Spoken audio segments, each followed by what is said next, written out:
जीवन को सही राह दिखाए कठिन पथ।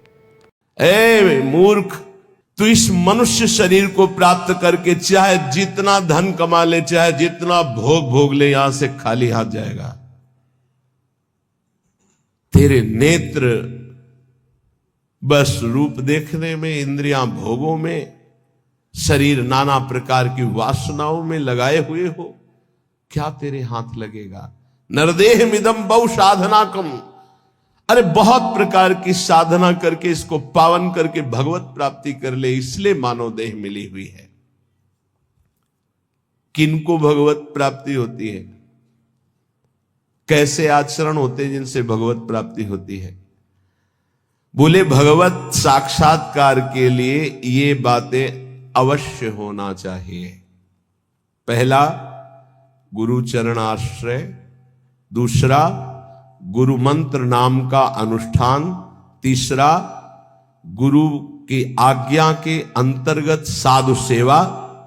चौथा, भजन में प्रतिदिन उत्साह बढ़ाना और दुखों को धैर्यपूर्वक सहना। मंत्रानुष्ठान, नामानुष्ठान, संत सेवा, उत्साह, धैर्य, ये गुरुदेव के शासन में रहकर पक्का भगवत साक्षात्कार हो जाएगा, यदि गुरुदेव के शासन में रहकर अहंकार न करे तो। अगर गुरुदेव का शासन न स्वीकार करे तो ये साधन करते हुए अहम पुष्ट हो जाएगा और किसी न किसी महापुरुष का अपराध बन जाएगा, जिससे आपका भजन निष्फल हो जाएगा, भगवत साक्षात्कार नहीं हो पाएगा। इसलिए मंत्रानुष्ठान, नाम जप का अनुष्ठान, गुरु सेवा, संत सेवा, उत्साह, धैर्य, ये सब गुरु अनुशासन में करे, गुरु आज्ञा। आज संत सेवा का भाव है, आपकी अनुमति हो, आज्ञा हो, आज ये अनुष्ठान, आज ये भाव, हर बात अब जो ही कहां करें हम सोई, आयुष लिए चले निजदासी। पहला। दूसरा, हर समय विचार करते रहो कि यहां कभी भी श्वास रुक सकती है, इसलिए मुझे यहां किसी से प्रेम ना होने पावे। ये बहुत सावधानी की बात है। मुझे यहां किसी से प्रेम ना होने पावे, नहीं उसके लिए मुझे लौटना पड़ेगा। जैसे हिरन से प्रेम हुआ तो आना पड़ा ना हिरन रूप में। यहां मुझसे किसी से द्वेष ना होने पावे। दो बातें देखनी, यहां प्रेम का तात्पर्य राग है और द्वेष। अगर ये दो हुए तो फिर आना पड़ेगा। लेना और देना, तो बाजार बंद नहीं होगी, न लेना न देना, मगन रहना। कबीरा खड़ा बाजार में, सबसे पूछत खैर, ना काहू से दोस्ती और ना काहू से बैर, समान भाव। तीसरा, ये भगवत प्राप्ति के लिए अत्यंत अनिवार्य है। पहला है गुरु प्रदत्त मंत्र, गुरु आज्ञा से ही संत सेवा, मंत्रानुष्ठान, नाम जप अनुष्ठान, उत्साह और धैर्य। सावधानी ये कि कहीं अहंकार ना आ जाए, कहीं किसी संत का भूलकर अपराध न बन जाए। ये दूसरा, संसार में सदा रहना नहीं है, कभी भी कोई भी श्वास हमारी आखिरी हो सकती है, इसलिए हमें यहां किसी से प्रेम नहीं करना, क्योंकि हमें जाना है यहां। ना किसी से द्वेष करना है, सबसे भगवत भाव से। तीसरा, हमें प्रभु की प्रगट सेवा करके मानसिक सेवा में प्रवेश पाना है। मानसिक सेवा सब सेवाओं में महान सेवा होती है, पर वो बिना शरीर से प्रगट सेवा किए मानसिक सेवा की सिद्धि नहीं हो सकती। मानसिक सेवा से भगवत प्राप्ति बहुत जल्दी होती है, पर मानसिक सेवा प्रगट सेवा से होती है। चौथा, सब साधनों में सर्वश्रेष्ठ साधन और साध्य नाम पाया गया है। नाम, जो चलते फिरते, उठते बैठते, खाते पीते हर समय नाम जप करता रहता है, 24 घंटे चेतना जब है तब नाम चल रहा है, ये नाम जप का अभ्यास अंत समय के लिए किया जाता है कि जब हमारा आखिरी समय हो तो नाम जप हमारे हृदय में गूंज रहा हो। जीवन भर आप अभ्यास करो, अंतिम समय भगवान तुम्हारा अभ्यास बन जाएंगे, अंतिम समय भगवान स्मरण बन जाएंगे। ये बड़ा आनंद का विषय होता है जब कोई भयावह परिस्थिति आती, कष्टपूर्ण, और उस समय जब देखो कि मंत्र नाम चल रहा है, प्रिया जो मुस्कुरा रहे, बड़ा शीतल हृदय रहता है, ठीक है, बिल्कुल ठीक है, कनेक्शन सही है। उस समय हाय हाय मच जाए, प्रभु को भूल गए, संकट परिस्थिति, विपत्ति परिस्थिति आई या कोई भयानक परिस्थिति, फिर तो गड़बड़ है। ये अभ्यास भजन का 24 घंटे किस लिए किया जाता? अंतिम समय के लिए। अंतिम समय निकल जाए, राधा कृष्ण हरि, बात बन गई। जब कोई जीवन भर अभ्यास करता है, ध्यान से सुनना, तो अंतिम समय उसका स्मरण भगवान बनते हैं।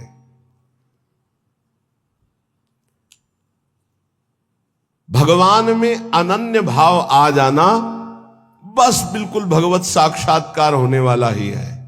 ये अंदर की बात है, जबान की नहीं है। अंदर से अनन्यता केवल अपने आराध्य देव की अब दर्शन होने वाले ही है।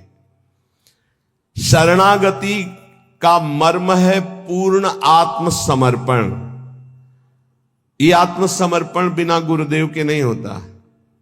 आत्मसमर्पण करना भी हमको नहीं आता, वो गुरुदेव की कृपा से होता है। प्रभु प्रेम के सब साधन एक तरफ और आत्मसमर्पण एक तरफ। जीव ही आत्मसमर्पण दृढ़ होता है, तेव ही उपासक के नेत्रों के सामने युगल सरकार झलकने लगते हैं। इसलिए हर समय नाम जप, भगवद आश्रय और ये विचार कि श्वासों भर या जियब की करे प्रतीति न कोई, ना जाने फिर श्वास को आवन होए न होए।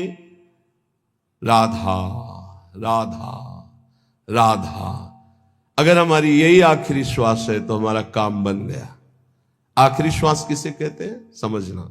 जैसे हम बोले राधा, अब हम बोलने लायक नहीं रहे, 4 दिन जिए तो ये हमारी आखिरी श्वास मानी जाएगी। क्योंकि 4 दिन हम मूर्छित पड़े रहे, हमारे द्वारा कोई सत्कर्म या असत्कर्म नहीं बना, आखिरी शब्द था राधा, तो उस विधान के अनुसार उसका आखिरी शब्द उसका परम कल्याण कर देगा। श्वासों भर या जियन की करे प्रतीति न कोए। एक श्वास और जीऊंगा इसका विश्वास नहीं है। ना जाने फिर श्वास को आवन होए न होए। इसलिए वर्तमान की श्वास में राधा राधा। परिजन भाई बापू देखे देखत नित मरत, अमर मोह बस आप याते अचरज कवन बड़। तुम देख रहे हो सब जा रहे हैं, क्या तुम नहीं जाओगे? तो हर श्वास को सार्थक क्यों नहीं कर रहे हो? सोई निषिद्ध अरु त्याज्य सो जाते बिसरे नाम। वही निषिद्ध है, वही त्याज्य है, वही दुश्मन है जिसके संग से नाम भूल जाए। त्याग सूत्र ये राख मन विधि जपिबो हरि नाम। सबसे बड़ी विधि है नाम निरंतर चल रहा है। सबसे बड़ा निषेध है जिस व्यक्ति वस्तु स्थान के संग से नाम छूटे उसको त्याग दो, उसका संग मत करो। जाके संग को मति मति उपजय करत भजन में भंग, तजोरे मन हरि विमुखन को संग।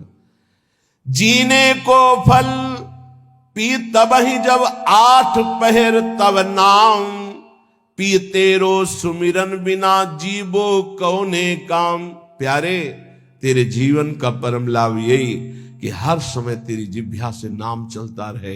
यदि नाम नहीं चल रहा तो तेरा जीना बेकार, किस काम का जीना। इसलिए कुछ प्रश्न हैं बहुत उत्तम, जिनके सारांश में उत्तर हैं, जो हमारे परमार्थ में बहुत सहयोगी हैं। दीनता और नम्रता भगवान को बहुत प्रिय है, इसका क्या लक्षण है? तो बोले जिसके अभिमान का संपूर्ण अभाव हो चुका है, उसी में दैन्यता और नम्रता आती है। दैन्यता और नम्रता भगवान को बहुत प्रिय है, इसका क्या लक्षण है? तो उत्तर, जिसके अभिमान का पूर्ण रूप से अभाव हो गया है। कर्म किसे नहीं बांधते हैं? भगवत प्रेमी महात्मा को या ब्रह्मबोध संपन्न महात्मा को, दो के ऊपर कर्म विधान लागू नहीं होता। सिद्ध महापुरुष भगवत प्रेमी या सिद्ध महापुरुष ज्ञानी तत्वबोध, इन दो के ऊपर कोई भी कर्म लागू नहीं होता, ना संचित कर्म, ना प्रारब्ध कर्म, ना क्रियमाण। तो कह दोगे कि बड़े बड़े सिद्धों के शरीरों में तो शरीर है क्या? वो सिद्ध हो चुके, शरीर से परे हो चुके, कोई भी कर्म उनको बांध नहीं सकता। बकाया सब कर्म के बंधन में बंधे, दो ही मुक्त हैं, या तो भगवत प्रेमी महात्मा या तत्वबोध संपन्न ज्ञानी। पुण्य नाश का हेतु क्या है? पुण्य कैसे नष्ट हो जाते हैं? जब कोई अहंकार में भरकर अपने पुण्य की चर्चा करता है, उसी समय सारे पुण्य नष्ट हो जाते हैं। ध्यान देना, वो वृंदावन गए थे, 100 संतों को फिर रबड़ी और खीर पवाई और फिर 100 दक्षिणा भी दी। अरे हम कहा तुझे तो चलता ही रहता, फिर एक एक सेव और महात्मा लोग तो कह रहे थे जैसा तुमने पवाया वैसा तो आज तक पाया ही नहीं, सब गया तुम्हारा, सब गया, जो तुमने किया था सब नष्ट हो गया। ध्यान देना, पुण्य नष्ट कैसे हो जाते हैं? अहंकार में भर करके अपने किए हुए पुण्यों का वर्णन करने से पुण्य नष्ट हो जाते। बहुत ही लाभदायक प्रश्न उत्तर है।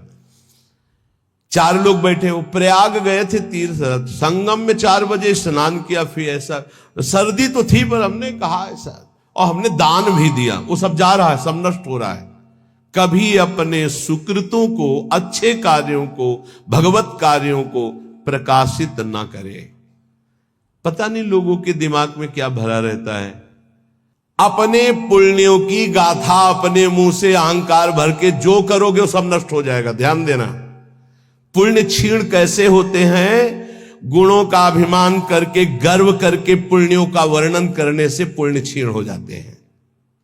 गर्व करके अपने तपस्या, अपने सुकृतों का वर्णन करने से तत्काल वो सब नष्ट हो जाते हैं। महाभारत में प्रसंग है महाराज ययाति के भ्रष्ट होने का। केवल गर्व करके बोल दिया ऐसा ऋषि न पीछे कोई हुआ है न आगे ऐसा होगा, तत्काल खोपड़ी के बल स्वर्ग से नीचे ढकेल दिए गए। सब ऋषियों का अपमान करने के कारण, गर्व भरे सुकृत वचन बोलने के कारण तुम्हारे पूरे पुण्य खत्म हो चुके, सब नष्ट हो गए। पुण्य क्षीण कैसे होते हैं? अभिमान भरकर अपने पुण्यों की चर्चा करने से। बहुत संभलना, लुटेरे बहुत हैं।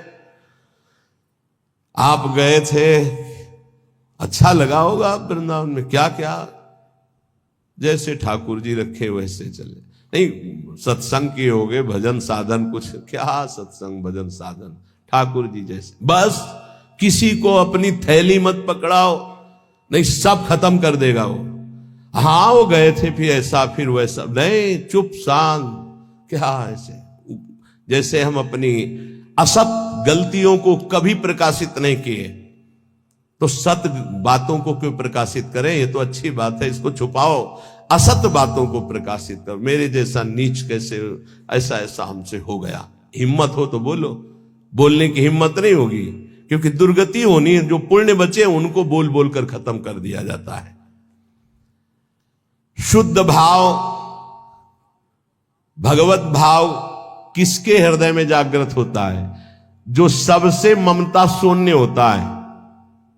ध्यान रखना, भगवत भाव किसके हृदय में जागृत होता है? जो सबसे ममता शून्य होता है। सबकी ममता ताग बटोरी, मम पद मन ही बांध बटोरी। देखते एक एक प्रश्न और छोटे उत्तर महान चीज है। संसार के बंधन का कारण क्या है? व्यक्ति, वस्तु, स्थान में दृढ़ आसक्ति। मैं इस वस्तु के बिना नहीं जी सकता, मैं इस व्यक्ति के बिना नहीं जी सकता, मैं इस जगह के बिना नहीं जी सकता। बंधन का कारण क्या है? वस्तु, व्यक्ति, स्थान की दृढ़ आसक्ति। धन्यवाद का पात्र कौन है? जो समदर्शी ब्रह्मदर्शी महापुरुष है, समदर्शी वासुदेवा सर्वमिति, जो सर्वत्र भगवान को देखता है, वो धन्यवाद का पात्र है। महान श्रेष्ठ पुरुष किसे कहते हैं? जो अहंकार नष्ट कर चुका है अपना, वही महान पुरुष है। अहंकार रहित हुआ ही महान पुरुष है। ये जन्म मरण के चक्कर को पुष्ट करने वाली साकल क्या है? साकल माने बांधने वाली। बोले भोगों की वासना ही ये साकल है जो जीव को बांधती है। सुख प्राप्ति का उपाय क्या है? नाम जप करते हुए भोगों की तृष्णा का त्याग करना। तृष्णा कहते हैं भोगे हुए भोग को बार बार भोगने की इच्छा का नाम तृष्णा है। फिर प्रश्न सुनो, सुख कैसे प्राप्त हो? बोले जो नाम जप करते हुए भोगों की तृष्णा का त्याग कर देता है वो सुखी हो जाता है। जन्म कैसे होता है? बोले अज्ञान के कारण। नरक के समान या नरक की प्राप्ति कैसे होती है? बोले काम क्रोध लोभ की वृत्तियों से। काम क्रोध लोभ की वृत्तियों से नरक के समान कष्ट और नरक भोग की प्राप्ति होती है। जागा हुआ कौन पुरुष कहा जाता है? जो ज्ञानी है, विवेकी है, उसे जागा हुआ पुरुष कहते हैं।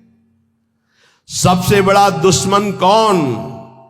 अपनी ना जीती हुई इंद्रियां और मन। सबसे बड़ा दुश्मन कौन? अपनी ना जीती हुई इंद्रियां और अपना मन। भोगों में लगा हुआ मन और इंद्रियां सबसे बड़े दुश्मन। सबसे बड़ा मित्र कौन? जिसने मन पर विजय प्राप्त कर ली, वो मन सबसे बड़ा मित्र। जिसने मन को अधीन कर लिया, अधीन हुआ मन सबसे बड़ा मित्र। दरिद्र पुरुष किसे कहते हैं? जिसके अंदर धन की तृष्णा, भोगों की तृष्णा बढ़ चुकी है, उसे दरिद्र कहते हैं। दरिद्र का मतलब गरीब नहीं होता। जिसकी जितनी मांग बढ़ गई उतना दरिद्र हो गया वो। प्रेम और ज्ञान किसको प्राप्त होता है? जिसका जितना दृढ़ वैराग्य होता है उतना ही शुद्ध ज्ञान और प्रेम प्राप्त होता है। मृत्यु के समान कष्टदायक कौन है? बोले प्रमाद। भजन में प्रमाद, दिनचर्या में प्रमाद, साधन में प्रमाद, कर्म करने में प्रमाद। ये प्रमाद ही मृत्यु के समान भयावह है। कैसे? प्रमाद किसे कहते हैं? ना करने योग्य के कार्य करने में रुचि और करने योग्य कार्य में अरुचि। ये जितनी जेल भरी है प्रमाद से ही भरी है। प्रेम किससे करना चाहिए? जो अपनी आत्मा है, जो अपने प्राणों से भी अधिक प्रिय है। कौन? अपने प्रभु। प्रभु से प्यार करना चाहिए। संपत्तिवान किसे कहते हैं? नाम जापक को। धनी कौन? सबसे बड़ा संसार में धनी कौन? बोले जिसके पास जितना नाम रूपी धन है वही संपत्तिवान। ऐसा कौन सा बंधन है जिसे खोलना बहुत कठिन है? बोले आसक्ति। ये आसक्ति है पर ये जा नहीं सकती। ये आसक्ति, स्त्री की आसक्ति, पुरुष की आसक्ति, भोगों की आसक्ति, रुपए की आसक्ति, पद की आसक्ति। शीघ्र से शीघ्र क्या किया जाए? भजन। शीघ्र से शीघ्र भजन कर लो, पता नहीं कब श्वास रुक जाए। जो मदिरा जैसे मतवाला कर देती है, निर्णय लायक नहीं रखती, ऐसा ही क्या है जो मदिरा की तरह मादक करके भ्रष्ट कर देता है? बोले धन का नशा, धन का नशा। अंधों में अंधा पुरुष कौन है? मतलब अंधों से भी अंधा पुरुष कौन है? बोले जो काम से व्याकुल हो चुका है। वो नहीं देखेगा कि बेटी है कि बहन है कि पूज्य है कि क्या है। कोआ मदांधो मदना तुरोवा, जिसके अंदर काम सवार हो गया वो नीच पुरुष कुछ भी कर सकता है। कामा तुरोवा, अंधा कौन है? अंधों में अंधा बोले जो कामा तुरोवा। चित्त की एकाग्रता हो गई, इसका परिचय क्या है? उठते बैठते चलते फिरते हर समय प्रभु के ध्यान में वृत्ति बनी रहे, यह चित्त की एकाग्रता है। इस संसार में सबसे बड़ा लाभान्वित कौन हुआ? जिसे भगवत प्राप्ति हो गई। अत्यंत दुखद क्या है? सबसे बड़ा दुख क्या है? भोगों की आशा। भोगों की आशा जिसमें सब फंसे हुए हैं। दुखालयम शाश्वतम, कोई बिरला होगा। आशा ही परमम दुखम, नैराश्यम परमम सुखम। किस पर भरोसा करना चाहिए? एकमात्र भगवान पर, बस। किस पर भरोसा करना चाहिए? एकमात्र भगवान पर, और किसी पर नहीं। जिनको हम अपनी रक्षा में समझ रहे हैं वही भक्षक हो जाते हैं। एकमात्र रक्षक श्री भगवान है। अब यहां एक बात देखना है, कभी कभी अज्ञानी जीव ऐसा कहते हैं कि देखो इसको ऐसा क्यों हो रहा है, तो भगवान क्यों नहीं बचा लिए? कर्म का भोग है। जीव अपने कर्म का भोग भोगता है। वो स्वभाव को समझिए। कुसुमादपि कोमलानी, वज्रादपि कठोराणी। वो कुसुम से भी कोमल हृदय का, वज्र से भी कठोर हृदय का है। जो कर्म जैसे करता है उस जीव को वैसे ही भोगना पड़ता है, वैसे ही भोगना पड़ता है। फिर लोग प्रश्न करते हैं कि कहते हैं भगवान तो चराचर जीव के स्वामी है, उन्होंने इस जीव को क्यों नहीं बचा लिया? तो दो सिद्धांत समझ लोगे तो आपको भ्रम खत्म हो जाएगा। वो अपने आप से अपने आप को रचता है, शब्द याद रखना। वो अपने आप से अपने आप का पालन करता है, वो अपने आप से अपने आप का विनाश करता है, दूसरा कोई है नहीं। पहला सिद्धांत। और दूसरा, अगर तुम दूसरा मानते हो तो अवश्य में वो भोक्तव्यम कृतम कर्म शुभाशुभम, आपको अपने शुभ अशुभ कर्म भोगने पड़ेंगे। एकांत में किसी जीव को भून करके आपने खाया, अब आपको चौड़े पे भूनेगा कर्म आपका, चौड़े पे जला के तुम्हें राख कर देगा, पक्का। गाड़ी जा रही, एक्सीडेंट हुआ तो पिस गए, जल गए, अवश्य में भोक्तव्यम कृतम कर्म शुभाशुभम। भरोसा एकमात्र श्री भगवान पर, और कर्म सच्चे तो कोई दुख नहीं दे सकता। अगर कर्म तुमने पाप कर्म किए तो वो निरपेक्ष होकर परमात्मा तुम्हारे अंदर बैठे ही देख रहा है, वो बिल्कुल सहयोग नहीं करेगा। ध्यान रखना, जब पाप कर्म कर रहे थे तब ध्यान दिया तुमने कि परमात्मा तुम्हें देख रहा है? नहीं दिया। तो अब जब उसका दंड आएगा तो तुम फिर भोगोगे, फिर वो नहीं देखने वाला। वज्रादपि कठोराणि, वज्र से भी वो कठोर है। तिनकर काल रूप में भ्राता, अर्जुन से विराट रूप को दिखाकर कह रहे देख मैं काल का महाकाल, और सबको चबा रहे हैं वही श्री कृष्ण, जो सबको रचते हैं, सबका पालन करते हैं, वही सबका संहार करते हैं, कोई दूसरा नहीं। जो विवेकवान है वो कभी संशय नहीं करता कहां गया भगवान, कैसे रक्षा। अरे वही है, वही उन्हीं में है, वही आग बना हुआ जल रहा है, वही आग है। बस किसका जीवन सबसे पवित्र और श्रेष्ठ माना जाएगा? जो निरंतर भगवान की आज्ञा में रहकर भजन करते हुए कर्तव्य कर्म करता है। समाधि किसे कहते हैं? जो चलते फिरते उठते बैठते हर समय परमात्मा चिंतन में डूबा हुआ है, एकात्म भाव से। संपूर्ण त्रिभुवन को किसने जीत लिया?